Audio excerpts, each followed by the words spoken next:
মহিলারা উমরার নিয়ত করে মুখে মাস্ক দিয়ে ঢেকে রাখলে কি উমরা হবে না?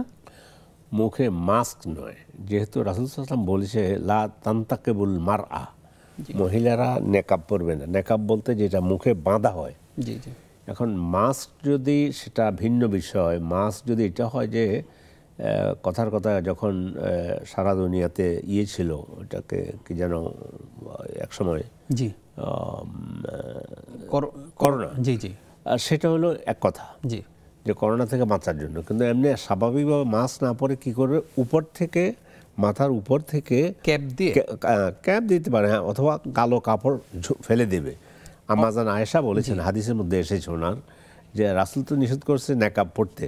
তো আমরা রাসূলের সময় যখন রাসূলের সাথে আছি, আমাদের পাশ দিয়ে কোনো পরপুরুষ যেত, তখন আমরা উপর থেকে ইয়াসদুলু ইহদানা জুলবাবাহা, উপর থেকে কালো কাপড় ফেলে দিত মুখের উপর দিয়ে। ফলে পর্দাও হলো, নেকাবও পরা হলো না। তো সেই হিসাবে আপনি মাস্কের কথা বলেছেন, যদি এমন হয় কোনো বিপর্যয়, যে করোনা এই টাইপের কোনো কিছু থেকে বাঁচার জন্য, সেটা ভিন্ন কথা। এটা এছাড়া পড়বেন না, এছাড়া পড়বেন না। এখন তো হজে আমরা দেখি যে মহিলার মাস্ক ইউজ করেন, ক্যাপ ইউজ করেন, ক্যাপের সামনে দিয়ে ঝুলিয়ে দেন, সুন্দর করে হয়ে, সুন্দর না? জি জি, পর্দা হয়, এটাই করতে পারেন আসলে বোন।